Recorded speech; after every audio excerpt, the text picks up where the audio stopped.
All right. All right. Hello there. How's everybody doing? Hopefully everything sounds good.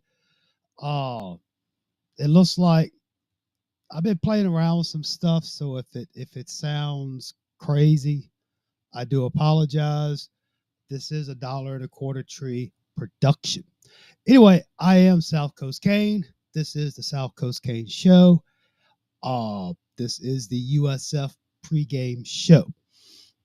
I know it's been a little while since I've had a patio perspective and so forth. But here we are, week 3, Miami versus USF. Both teams come in undefeated. Miami comes in number 5, and USF comes in at number 18. Now, the general consensus is about from what I've heard is it's not so much is Miami going to win, but is Miami going to cover the point spread? So that seems to be the big topic. Now, we don't know. We'll see. I think Miami will be okay as long as they continue to play like they've been playing the last 2 weeks. I think they'll be fine. But talking about the Miami USF matchup, in case you didn't know, this will be the 7th time that Miami. Chris Kane, what's up, dude? What's up? So this will be the 8th time, forgive me, 8th time that Miami and USF have played. Uh, and right now, Miami leads at 6 games to 1, in which a crazy stat is they played in 05, 09, 10, 11, 12, 13, and 24. Now, the crazy thing is 3 of those games were played in Miami, and the other 4 were played in Tampa. And the crazy thing is Miami is only 2-1 against USF at home. Now before you start getting crazy, they played in 05. They played in Miami. Of course, I'm sure we remember 2010, the loss in overtime. And then in 2012, Miami played them. And of course, they blew them out. Now, we all remember last year. Okay, we remember last year. The thing that stood out in my mind about last year's game was how South Florida came out, played up tempo, no huddle, hurry up, kind of had the defense reeling, but eventually Miami stepped it up in the second half, and they won 50-15. Now, I really don't want to start comparing last year to this year and so forth, because this is a completely different team on both sides of the ball, with the exception of the quarterback, Mr. Brown. Byram? Make sure I get this right. Byram, Byrum, Mr. Byram Brown. He's still there. And he is their leading rusher with 31 carries for 109 yards. And he's their leading passer at 473 yards. So I really wouldn't be surprised. Well, now they do have a running back, Alvin Isaac. He's got 88 yards on the year. So, as a team, USF, yeah, they beat down Boise State, and then they beat Florida. Now, at the time, Boise was ranked, but that was the first game of the season. So, let's be honest with ourselves. We really don't know.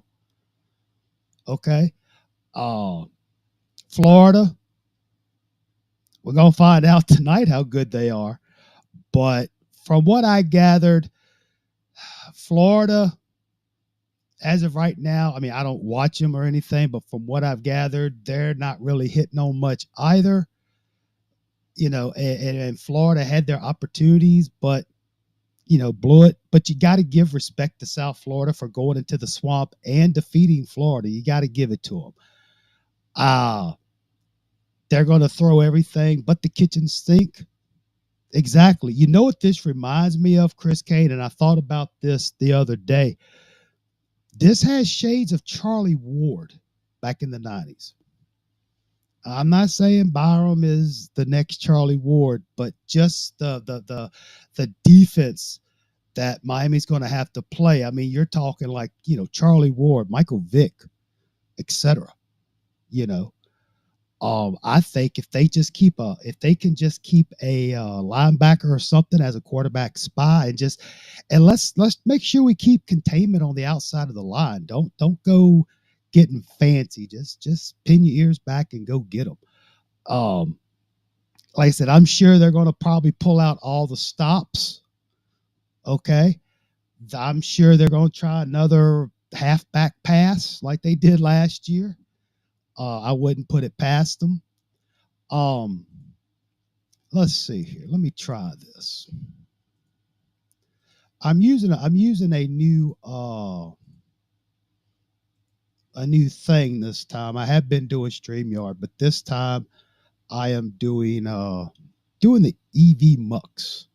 Anyway, so yeah, and as far as Miami goes, we've seen it, we've watched it, and so far, I think Miami's playing pretty sound football. I mean, they had their issues, they had their moments, but uh, the one thing that does concern me, and I may be nitpicking, but if you watched the Bethune game, and I know most of y'all did, uh I don't know if Bethune's defensive line was that good, especially the left defensive tackle, or that would be the right defensive. The the defensive tackle that Marquis Mr. Bell was trying to take care of. Uh there were some times that defensive tackle gave Mr. Bell fits, man, gave him fits. And something else I've noticed, it hasn't been prevalent, but I've noticed it here and there, is on some of these plays there that Miami is having the receiver come over next to usually it's on the left side, but but I think regardless of the fact, they're doing the bring the receiver over next to the tackle to help with run blocking or whatever. Saw it a couple of times. I'm not trying to. That's okay. That's okay. I'm glad you're here, man. I'm glad you're doing fine. Again, I'm not trying to make a mountain out of a molehill when it comes to that, but it is something to keep an eye on. So, uh, really, in a nutshell, as far as this USF team is concerned, looking back at last year compared to this year, it's almost like a whole different team offensively. Really, really the only returning player I saw as far as, quarterbacks, receivers, and running backs was Mr. Brown. A lot of the guys playing now, I didn't see them on last year's stats, but that don't mean crap. But so yeah, I believe I really think if this defense for Miami can just play sound football, have disciplined coverage in the backfield. Okay. In other words, what I mean is don't fall for the bait where the quarterback may escape the pocket. Don't lose containment. Don't lose coverage. Stay disciplined. Stay on your man. Let the front seven get them. All right. Oh, and offensively, from what I've seen, if the offense can just continue to do what they're doing, I believe everything will be fine. Now, granted, as we get into the season, things will be the level of difficulty of the opponents will get a little greater. I'm real curious to see how Florida handles LSU tonight. I mean, LSU better beat their ass, or you know, life kind of gets a little crazy for me around here. But that's beside the point. So, uh, on a different note, I see that Clemson and Georgia Tech are tied up. Now, I hope I didn't disappoint anybody if you're recording the game. Sorry, spoiler alert. So that could be interesting. That could be interesting. But anyway, as far as the game goes, like I said, I'm not taking South Florida lightly. And I know Miami isn't either. But another thing I have is if Miami gets up and they start, dominating the game, keep pouring it on. Keep doing it. Don't take your foot off the gas. Let's keep it going. I'm not saying run the score up, but the thing that really got my goat from the Notre Dame game was Miami was up 21-7, and they had got the ball back and had the opportunity. They could have went up 28-0, but they throttled back. It's kind of like F1 trying to save the tires, but they just took the foot off the gas and allowed Notre Dame to get back in it. Now I understand their thinking behind that, trying to eat the clock. But again, if South Florida's defense is giving you that little 10-yard, 12-yard underneath stuff on the pass routes, take it. Utilize that tight end. Because let's face it, when it comes to Miami's offense, what are you going to stop? Are you going to stop the run and let the receivers and Carson get you? Or are you going to play the pass and let, Fletcher and Shalimar, I call him Shalimar, you let the running game get you? I mean, and as far as the running game goes, just my opinion, I'd kind of like to see a few more toss sweeps or something other than trying to run in between the tackles, because if all you're going to do is run in between the tackles, then the defense is just going to sit there and expect you to do that. But again, I know it's been only 2 games in the season. The old vanilla playbook has probably been thrown around. I really don't expect, I really don't expect Dawson or Heatherman. I don't really expect them to show much in the playbook, just because after today, not looking ahead, but after today, we got 2 big games, Florida and then Florida State. So you don't want to do too much. And speaking of Florida State, I'm not buying. I'm selling Florida State. I'm not buying the hype. I'm really not. That's just me. But right now, Florida State hasn't shown me anything that says they're any good. Yeah, they beat Alabama. Okay, good. Congratulations. You destroyed whatever Sister Mary of the Blind Children's School you played last week. Okay, cool. No problem. But we'll see.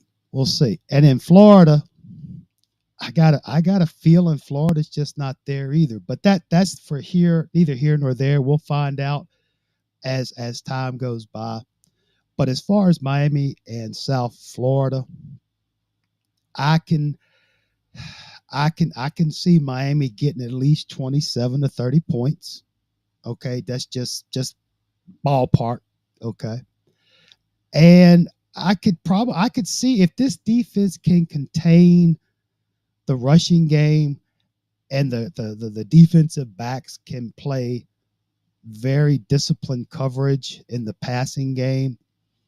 I could probably see South Florida getting 10 to 17, maybe. 17 and a half, though. I don't know what to think about the 17 and a half point spread for Miami, because I don't know if, I don't want to get conspiracy theorists here, but when the point spread came out earlier this week, a lot of folks all of a sudden start talking about possible upset of Miami. I don't know if it's the system. Cuban.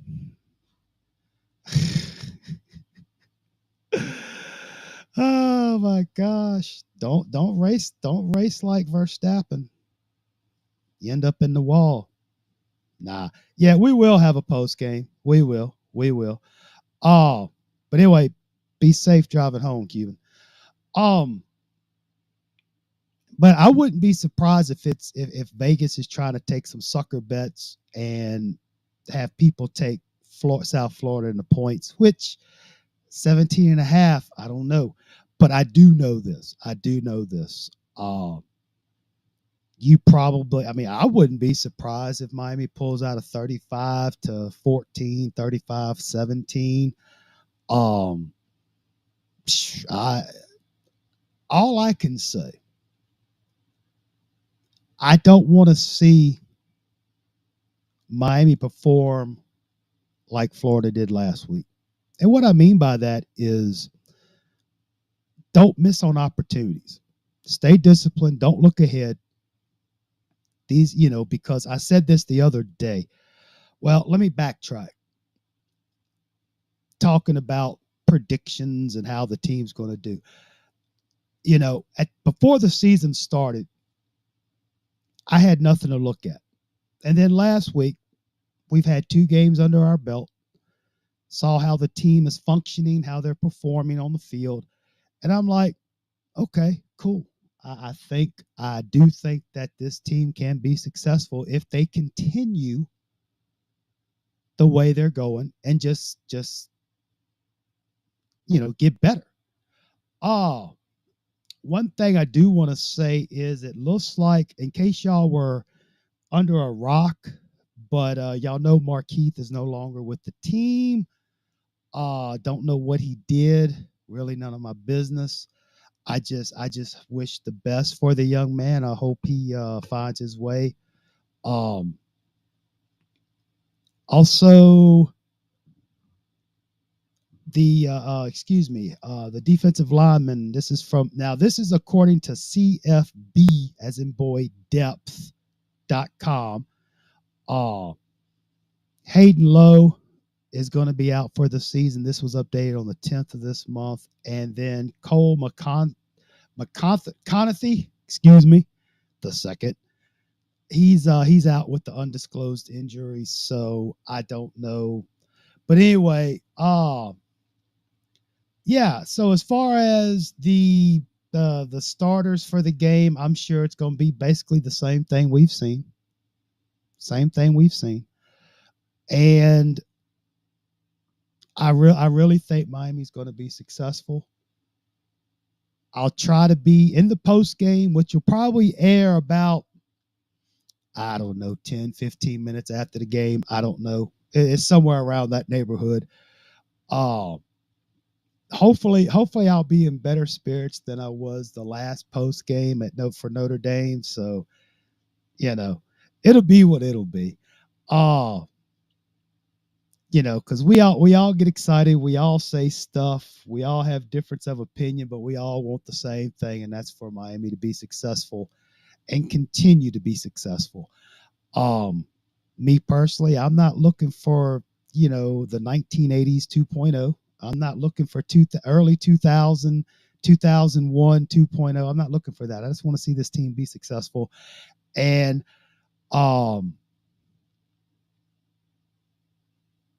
one last thing. Told from we were wearing Ferrari gear. All right, that's what I'm talking about. That's the sign of a winner.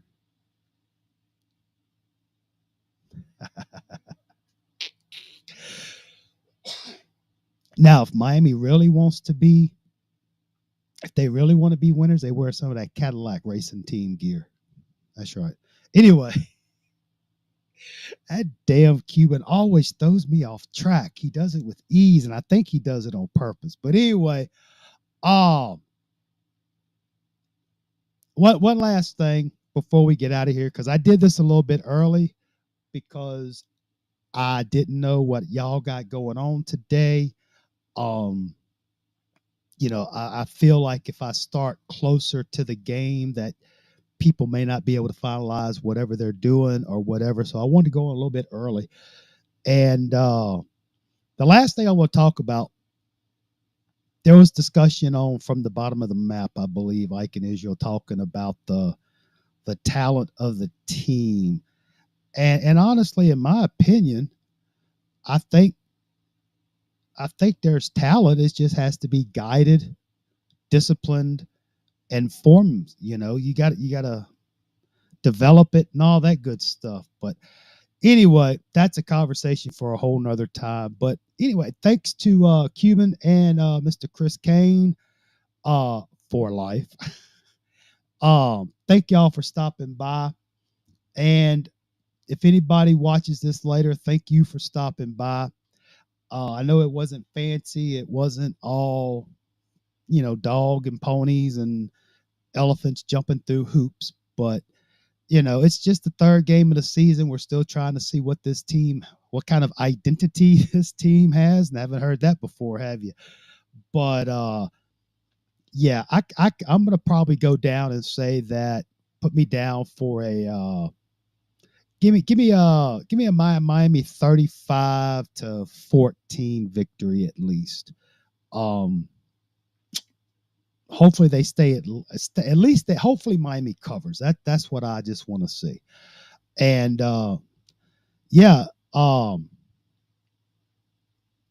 So I know Chris Kane, you're at work. Stay safe out there, buddy. Cuban, I know you're driving home. Be careful out there. And everybody else, if you're out and about, please be careful, be safe. And if you're not doing anything after the game and you have some opinions and thoughts and theories, I will be live after the game, probably about 15 minutes after the game, and everybody is welcome. All opinions are welcome. So yeah, that's really about it. So anyway, thank y'all again for stopping by, and thank you if you stop by later. So that's all I got. Peace, love, and soul. Let's go Canes, and let's beat them bovines. Bye.